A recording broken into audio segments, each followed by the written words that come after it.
If you've never used an image generator before, basically anything you type into this box, Leonardo will turn into an image. Since we already have the prompt, you just want to paste it in here as it is. But before you actually generate it, you want to make sure you have the right settings. If you go to the right, you'll see all these buttons that'll affect how the image will turn out. The first thing you want to do is click on the top one that says Preset and set it to Cinematic Kino, since that'll give us the most realistic looking results. Then set the generation mode to Quality.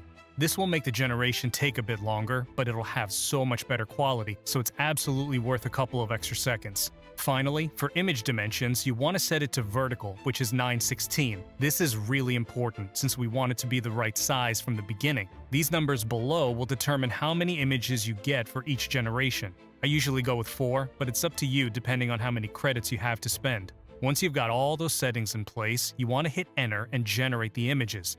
And as you can see, they are pretty much identical to the ones in the video that got 50 million views. But of course, we're not going to create Thanos in all the videos. We need to be able to create videos of other famous people and characters.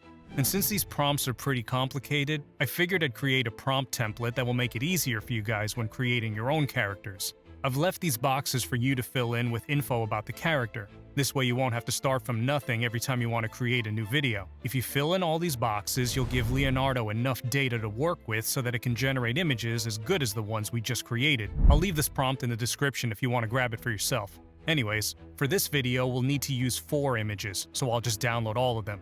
But that won't be enough to make the video 1 minute long. As you might have heard, TikTok only monetizes videos that are 1 minute or longer. So if you want to reach that limit, you'll have to use 12 or more images.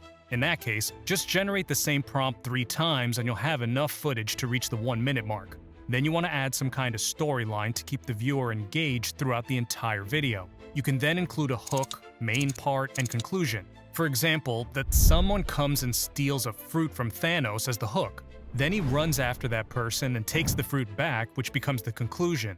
It'll make it a lot more engaging to look at, and hopefully the viewer will stay until the end of the video. Once you've downloaded them, we can move on to the next step.